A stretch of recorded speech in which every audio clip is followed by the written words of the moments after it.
హల్లెలూయా, హల్లెలూయా. నీ మనసులో ఏ ఆలోచనలు అయితే నువ్వు చేస్తున్నావు నాకు తెలియదు. నీ గుండెల్లో ఎలాంటి భయం ఉందో తెలియదు. దేవుడు చెప్తున్నాడు, ప్రియ దేవుని బిడ్డ,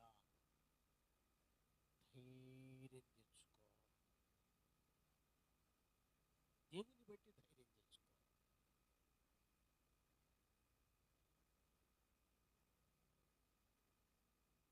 సమస్యకు భయపడినంత దేవునికి భయపడలేదు. నీకున్న అనారోగ్యానికి భయపడినంత దేవునికి భయపడట్లా. నీకున్న ఆర్థిక అప్పు సమస్యలకు భయపడినంత దేవునికి భయపడట్లా. నీకున్న ప్రతికూల పరిస్థితులు ఎదురవుతున్న వాటిని గురించి భయపడినంతగా దేవునికి భయపడట్లా. అందుకేనేమో బహుశా భయపడి భయపడి భయపడి భయపడి భయపడి భయపడి వస్తున్నా. దేవుని బట్టి ఇప్పుడైనా ధైర్యం తెచ్చుకో. దేవునికి స్తోత్రం. హల్లెలూయా, హల్లెలూయా. ఎందుకు ఆ మాట చెప్తున్నానంటే పరిశుద్ధ గ్రంథముల నుంచి చూడండి, దినవృత్తాంతముల గ్రంథం, 2వ దినవృత్తాంతముల గ్రంథం 19వ అధ్యాయం 11వ వాక్యం. దినవృత్తాంతముల 2వ గ్రంథం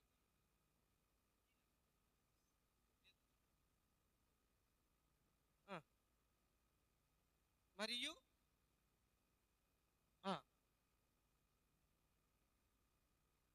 అమ్మ 11 19 11 మరియు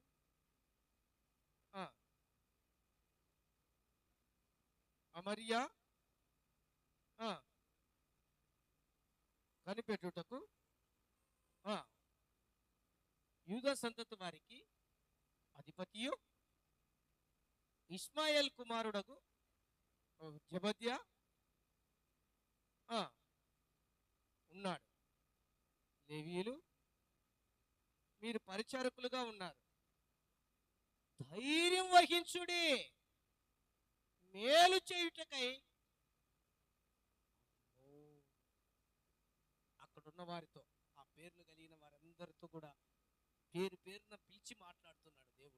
చెప్తున్నాడు, లేవీలతో చెప్తున్నాడు, అహజ్యాతో చెప్తున్నాడు, అక్కడ ఉన్నటువంటి వారి ప్రజలతో మాట్లాడుతున్నారు.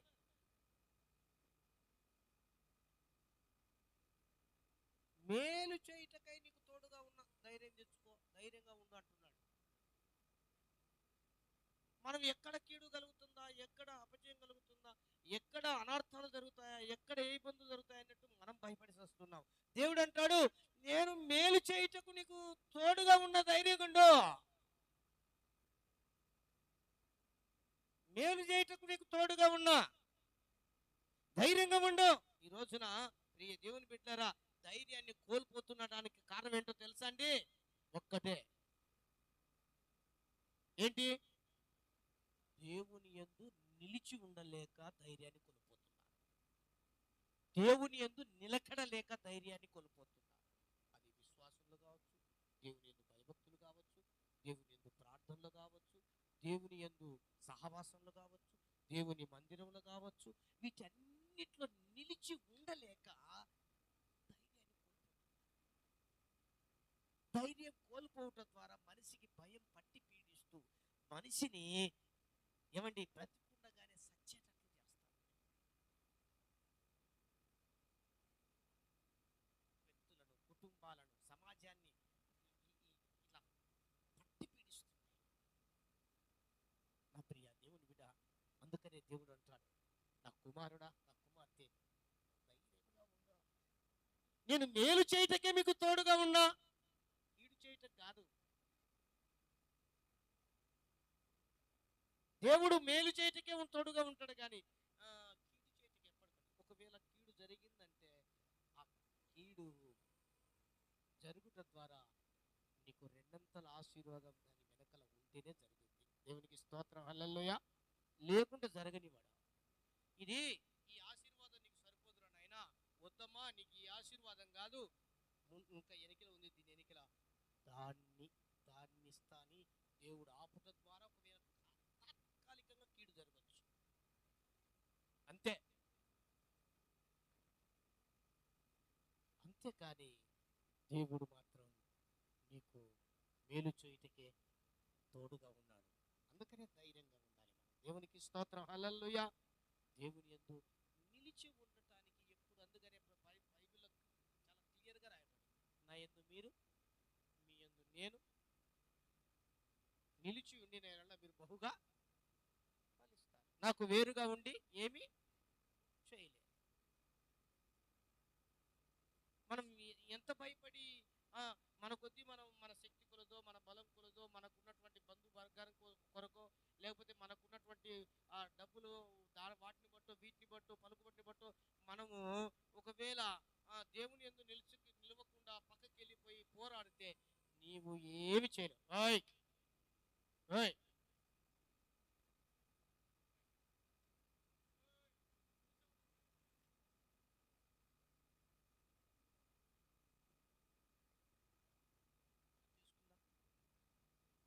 మనం ఏం చేయలేము.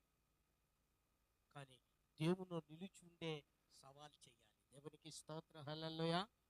దేవుని నిలిచి ఉండే ధైర్యంగా ఎదుర్కోవాలి. రా సమస్య, ఒక కష్టమా, బాధ, ఫేస్ చేస్తా, నువ్వు నేను తెలుసుకున్నా అంత ధైర్యమే ఉండాలి. కానీ ఎందుకని దేవుడు నాతో ఉన్నాడు, నా దేవుడు అన్నిటినీ జయించాడు, నేను కూడా జయించగలను. దేవునికి స్తోత్రం, హల్లెలూయా, హల్లెలూయా, హల్లెలూయా. ఏ మాత్రము దేవుడు సిగ్గుపరచనీయుడు. దేవుని యందు నిలిచి ఉంటే మనకు ధైర్యం కలుగుద్ది. అది ధైర్యం ఎట్లాంటిదంట? బహుధైర్యం. సామెతల గ్రంథంలో 28వ అధ్యాయం 1వ వచనం అంటాడు, నీతిమంతులు సింహము వలె ధైర్యంగా ఉంటారు.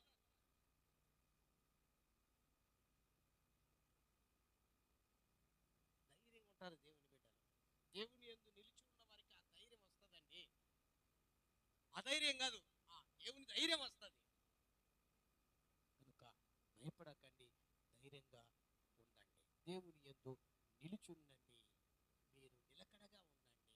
ప్రార్థనలో, సంఘములో, దేవునిలో, సహవాసంలో నిలకడగా ఉండేది నేర్చుకోవాలి. నిలకడ లేని జీవితం మనకు ఆశీర్వాదం కాదు. నిలకడ చాలా ప్రాముఖ్యం.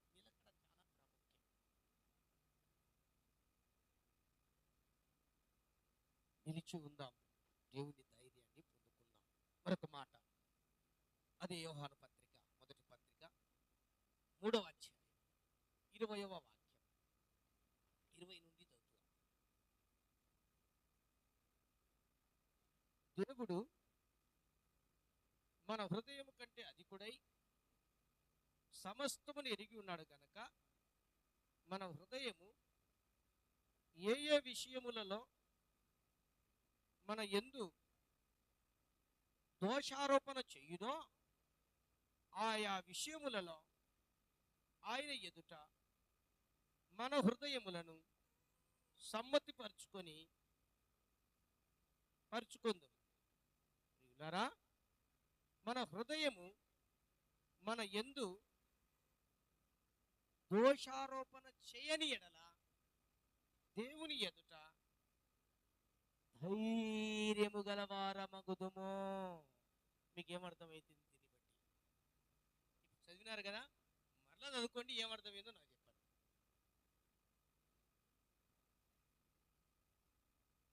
చకచక మీకు ఏది నాకు ఇది దేవుని ద్వారా నేను అర్థం చేసుకున్నా అని చెప్పండి.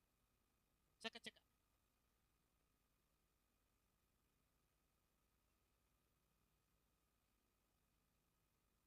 చెప్తున్నారా? చెప్పమండి.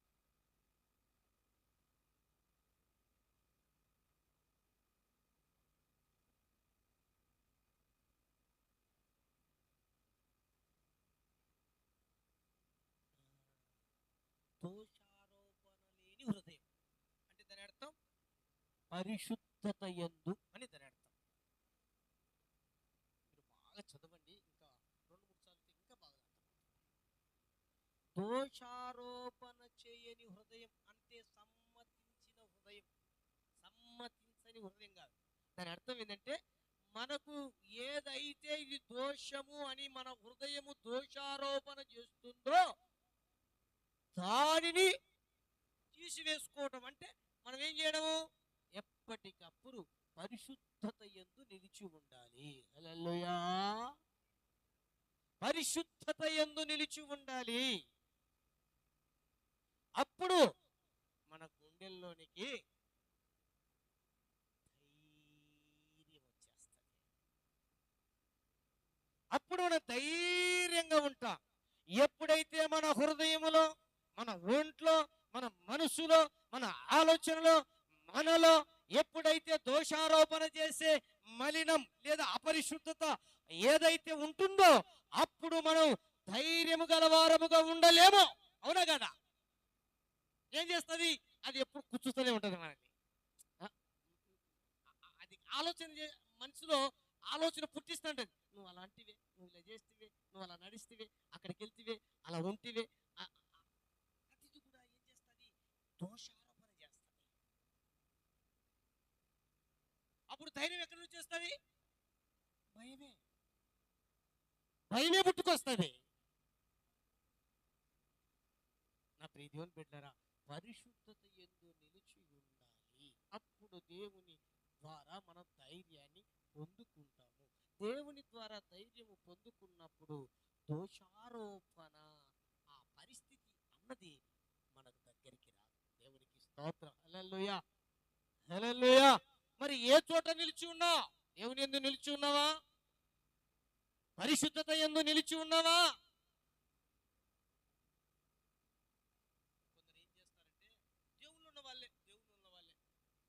దేవుడు నమ్ముకున్న వాళ్ళే, దేవుని యందు విశ్వాసం ఉంచిన వాళ్ళే అపవిత్రత అపరిశుద్ధత ఉన్న చోట ఉంటారు. ఏమంటారంటే మన దేవుడు నమ్ముకున్న మనకేమైందిలే అంటారు కదా. అది ఏమి చేస్తుంది మనిషిని? ఇప్పుడు నేను ఉన్నానండి, సేవకుణ్ణి, నేను వెళ్తా వెళ్తా వెళ్తా వెళ్తా ఆ బైపాస్ దగ్గర ఉన్నటువంటి వైన్ షాప్ దగ్గర నిలబడి ఆ వైన్ షాప్ దగ్గర ఆ దగ్గరికి వెళ్ళినా అనుకో, మనుషులు ఏమనుకుంటారు? చూసేవాళ్ళు నేను దేవుడు నమ్ముకున్నానే బా, నీకు అర్థం కానీ చెప్తున్నా.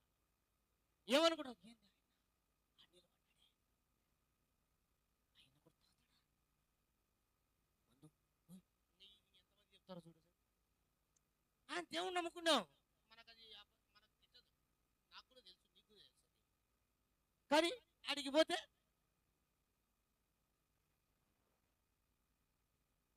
దోషారోపణ చేస్తూనే ఉంటుంది మనుషుల్లో. ఆ తర్వాత ఏమనుకుంటా అంటే, నేను ఇంత నీతిగా ఉన్నా, ఇంత నిజాయితీగా ఉన్నా, ఎంత పరిశుద్ధంగా ఉన్నా, వీళ్ళేంద్ర నాయన నన్ను గురించి ఇట్లా మాట్లాడుతున్నారు, ఇట్లా గురించి చెప్తున్నారు, ఈ రకంగా చెప్తున్నారు, ఆయన అనవసరంగా చెప్తున్నారు, అట్లా చెప్తున్నారు.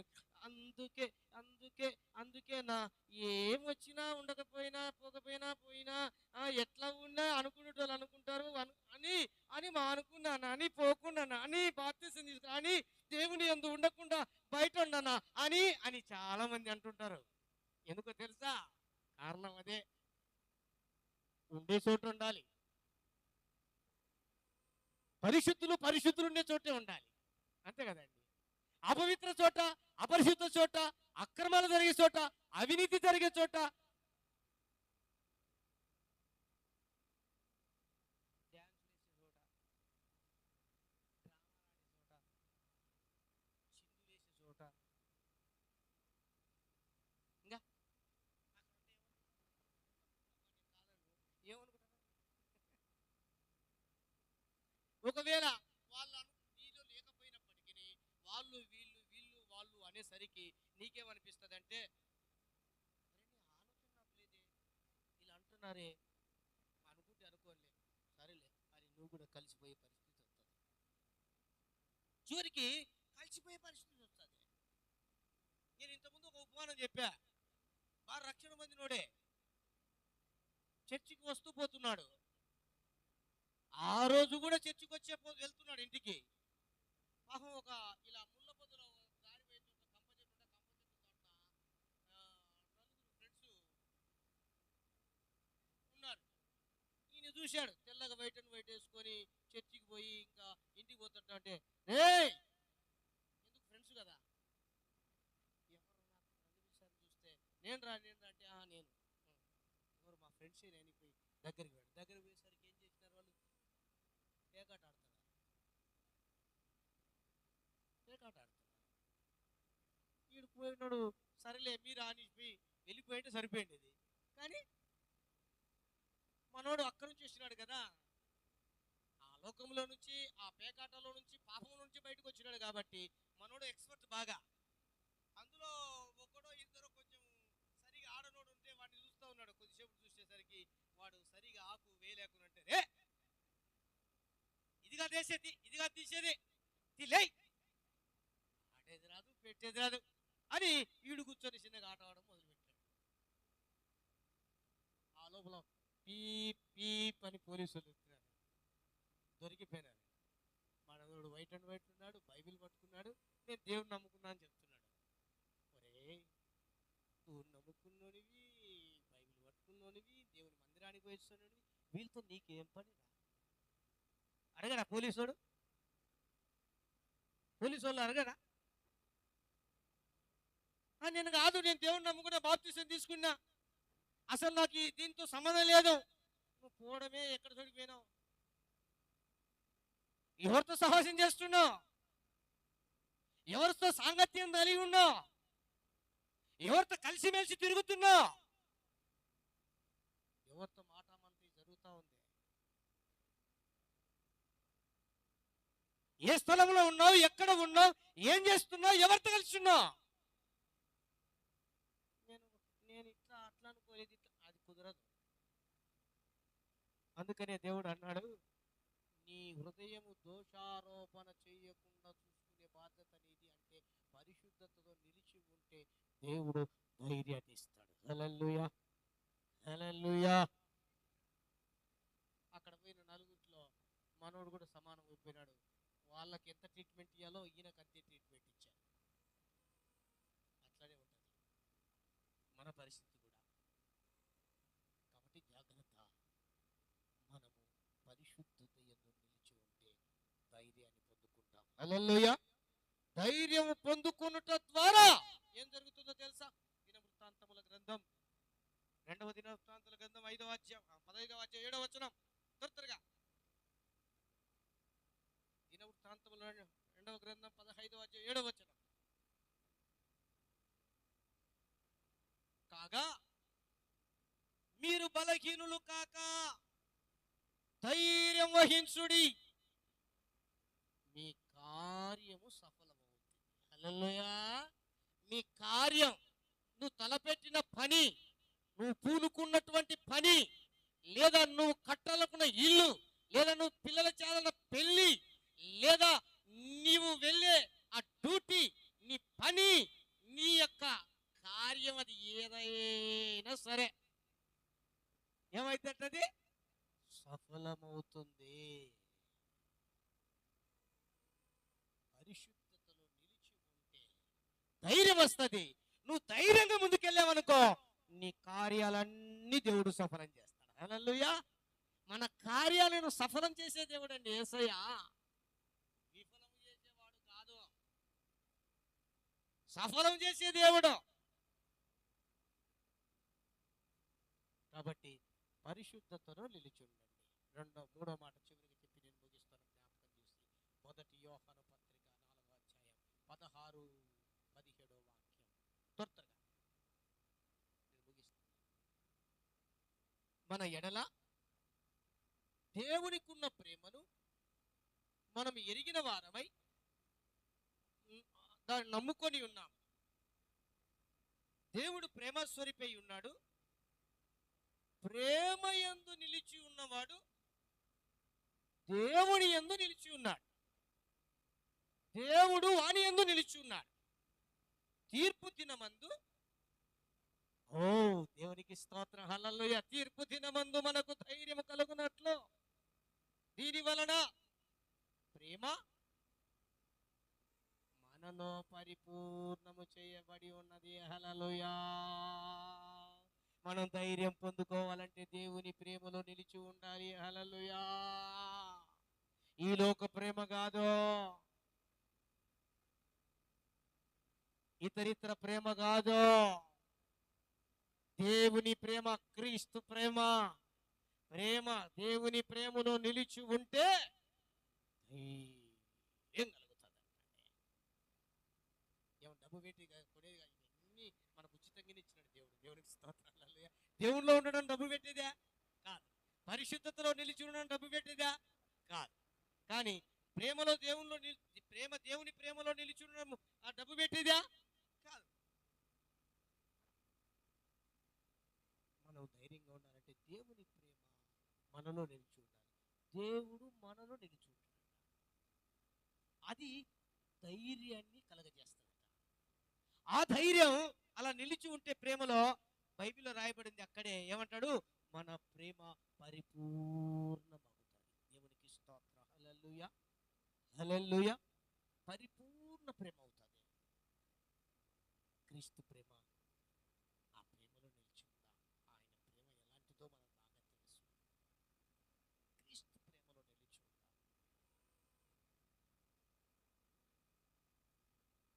తద్వారా దేవుడు ఈ అనారోగ్యం ఉన్న దాన్ని స్వస్థపరుస్తాడు.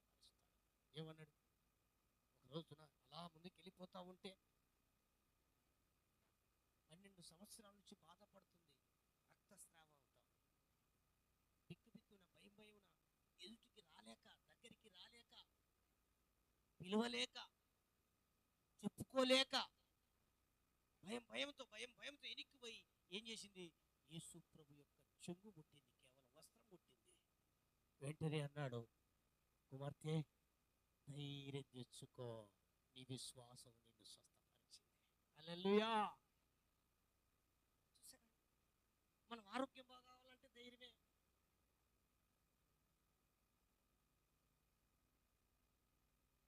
సమస్య వచ్చింది, నడి సముద్రంలో ఉన్నారు, అయిపోయా. దగ్గరికి ఆ మనిషి వస్తుంటే భూతం భూతం, దయ్యం దయ్యం దయ్యం. ఇక దగ్గరికి వచ్చే లోపలనే వీళ్ళు దూకి చచ్చిపోయేటట్లున్నారు. వాస్తవానికి నడుచుకుంటూ వస్తున్నది యేసుక్రీస్తు ప్రభుల వారు. ఎవరి దగ్గరికి? తన ప్రియ శిష్యుల దగ్గరికి వస్తున్నాడు. ఎలా ఉన్నారో నా బిడ్డలు చూద్దాం అని వస్తుంటే వీళ్ళు భయంతో చూసి భూతం భూతం భూతం అని ఇక దూకడానికి మొదలు పెట్టారు. గలిబిలైపోయారు, భయపడుతున్నారు. అప్పుడు అన్నాడు, ధైర్యం తెచ్చుకోండి, నేనే. యేసు ప్రభు చెప్పిన మాట. సమస్య ఉన్నా మనం ఏం చేయలేదు. ధైర్యంతో సమస్య కూడా మనం ఏం చేయలేదు. నా ప్రియ బిడ్డలకి ఇలా చెప్పుకుంటూ పోతే ఎన్నో. యోహాను సువార్త 16వ అధ్యాయం 33వ వాక్యం రాయబడి ఉంది, నా యందు మీకు ధైర్యము కలగవలనని ఈ మాటలు మీకు చెప్పుచున్నాను. లోకములో మీకు శ్రమ, లోకమును జయించిన నేను మీతో ఉన్నాను, మీరు భయపడకండి అన్నాడు. దేవునికి స్తోత్రం. హల్లెలూయా. అంతేనా ఉండేదన్నమాట? లోకంలో మీకు శ్రమ, అయితే నా యందు మీకు ధైర్యం కలుగునట్లుగా, సమాధానం కలుగునట్లుగా, నెమ్మది ఉండునట్లుగా మీతో చెప్తున్నా, నేను లోకాన్ని జయించాను, మీరు నా బిడ్డలు కనుక మీరు లోకాన్ని జయిస్తారు. ధైర్యంగా ఉండండి. హల్లెలూయా, హల్లెలూయా. కనుక ధైర్యమును కలిగి ఉండాలి. అందుకోసమే హెబ్రీయులకు రాసిన పత్రిక 4వ అధ్యాయం 16వ వాక్యంలో రాయబడిన మాట, ఒకరు 10:35 ఒకరు చదవండి, చివరిగా ముగిస్తున్నా. హెబ్రీయులకు రాసిన పత్రిక 4వ అధ్యాయం 16వ వాక్యం, ఒకరు 10:35 ఒకరు చదవండి. మనము కనికరింపబడి సమయోచితమైన సహాయము కొరకు కృప పొందునట్లు ధైర్యముతో కృపాసనం అంటే దేవుని దగ్గరానికి కూడా ధైర్యం కావాలంటండి. దేవునికి స్తోత్రం. హల్లెలూయా. ఏం కావాలంటే దేవుని దగ్గర రానికి అందరు రాలేరు, ధైర్యవంతులే దేవుని దగ్గరికి వచ్చి. దేవునికి స్తోత్రం. హల్లెలూయా. అందరు రావాలంటే భయపడతారండి. మరి ఎవరు వస్తారు? ధైర్యవంతులు కృపాసనం యుద్ధకు చేరుతారు. నువ్వు ధైర్యం కలిగిన వాడవా? ధైర్యం కలిగిన దానవా? రా, త్యజించుకొని అన్నిటినీ.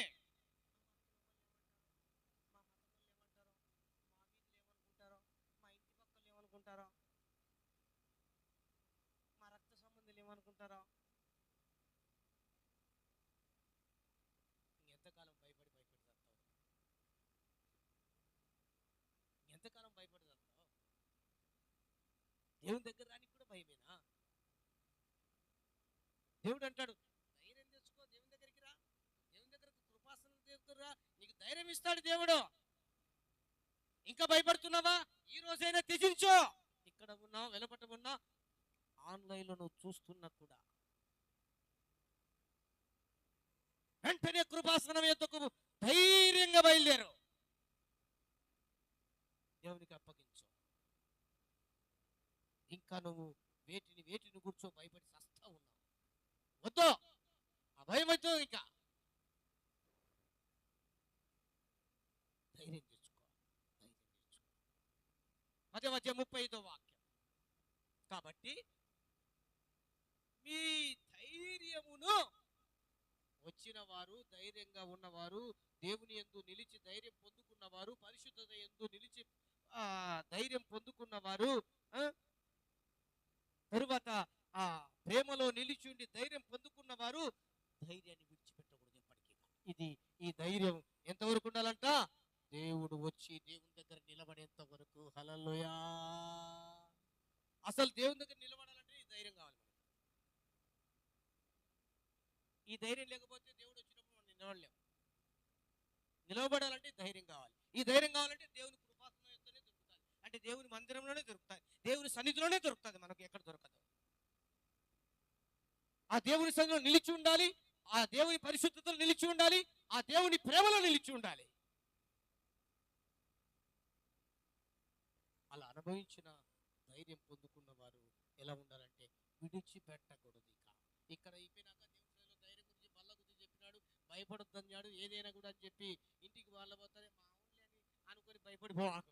ఇది అట్లే పెట్టుకోక, దేవునికి స్తోత్రం. హల్లెలూయా. అట్లనే ఆ ధైర్యం గుండెల్లో పెట్టుకో. ఇక విడిచిపెట్టాక ఆ ధైర్యం విడిచిపెడితే నీకు భయం పుట్టుకొస్తుంది. నువ్వు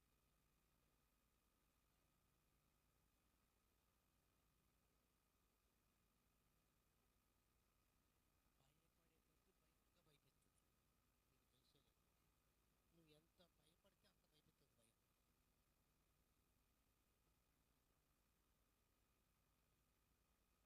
ఎలక కూడా, పిల్లి కూడా భయపెడుతుంది చివరికి, నల్లి కూడా భయపెడుతుంది చివరికి. ఆ పిల్లి కదా ఇంట్లోసి తలుపేసి ఒకసారి మనం గినక దాని మీదకి వెళ్తే ఏ విధంగా అయితే తిరగబడుతుందో, ఒకసారి తిరగబడి చూడు, ఆ భయానికి తిరగబడి చూడు, మళ్ళీ నీ దగ్గరకు వస్తుందేమో చూడు. ఎంతకాలం పిల్లి లేక భయపడతావు? ఎంతకాలము సాతానుగాడు భయపిస్తా ఉంటే భయపడి ఇంకా భయంతో బతుకుతాం? దేవుడు నీతోనే మాట్లాడుతున్నాడు. దేవుని బిడ్డ, ధైర్యం తెచ్చుకో. ఆ ధైర్యం విడిచిపెట్టాలి పొద్దుకున్నది. ఎందుకంటే దేవుడు మనకు మేలు చేటు కొరికే తోడుగా ఉన్నాడు. మన కార్యాలను సఫలం చేయుటకే ప్రభు పూనుకున్నాడు. మనం దేవుని యందు ఉండటానికే ఇష్టపడ్డాడు, మన యందు ఆయన ఉండటకే ఇష్టపడ్డాడు. కనుక నేను ముగిస్తున్నాను. దేవుని బిడ్డలారా, ధైర్యంగా ఉందాం.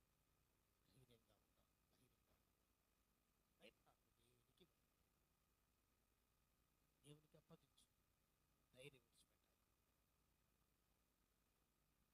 అది ఏ విషయంలో కావచ్చు, దేవుడు ఆదుకుంటాడు. దేవుడు నీకు సహాయం చేస్తాడు. దేవుడు నిన్ను స్వస్థపరుస్తాడు. దేవుడు ప్రతి విషయంలో ఆయన కృప చూపి నడిపిస్తాడు. ఎందుకంటే నువ్వు వచ్చిన చోటు